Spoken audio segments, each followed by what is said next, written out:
Caros irmãos e irmãs, a primeira parte do Evangelho, segundo Marcos, tem como objetivo fundamental levar a descoberta de Jesus como o Messias que proclama o reino de Deus.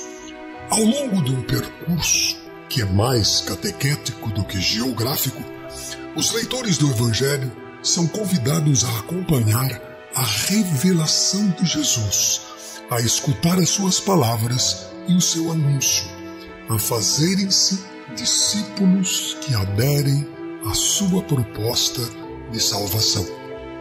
Depois vem a segunda parte do Evangelho. Nessa segunda parte, o objetivo do catequista Marcos é explicar que Jesus, além de ser o Messias libertador, é também o Filho de Deus.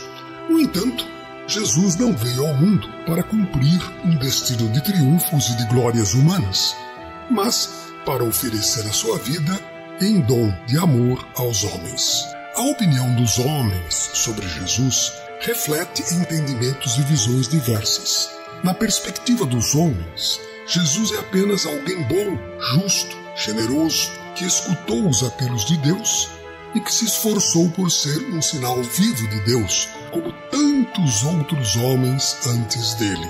É muito, mas não é o suficiente. Significa que os homens não entenderam a novidade de Jesus, nem a profundidade do seu ministério. A opinião dos discípulos acerca de Jesus vai muito além da opinião comum. Eles acompanharam Jesus por toda a Galileia, conviveram com ele noite e dia, escutaram as suas palavras e testemunharam os seus gestos. É natural que tenham visto em Jesus uma dimensão que as outras pessoas ainda não captaram.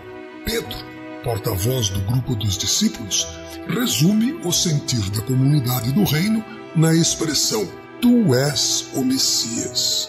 Dizer que Jesus é o Messias, o Cristo ungido de Deus, significa dizer que ele é esse libertador que Israel esperava, enviado por Deus para libertar o seu povo e para lhe oferecer a salvação definitiva. No entanto, a compreensão de Jesus como Messias podia prestar-se a graves equívocos numa altura em que o título de Messias estava conotado com esperanças político-nacionalistas. Por isso, os discípulos recebem ordens para não falarem disso a ninguém. Era preciso evitar equívocos que poderiam ter consequências nefastas. Aliás, Jesus está consciente de que os próprios discípulos tinham ideias erradas acerca do Messias e da sua missão. Por isso, apressa-se a explicar-lhes que o seu messianismo não passa pelos triunfos políticos ou militares, mas pela cruz e pelo dom da vida. Jesus deixa também claro que a sua entrega na cruz não é o ponto final da sua vida. Ele ressuscitará 3 dias depois, porque a entrega da própria vida, por amor, é fonte de vida definitiva. Pedro não está de acordo com esse final, pois não entende que a cruz conduza à vida. Assim, opõe-se decididamente a que Jesus caminhe em direção ao seu destino de cruz. A oposição de Pedro e dos discípulos, pois Pedro continua a ser o porta-voz da comunidade, significa que a sua compreensão do mistério de Jesus ainda é muito imperfeita.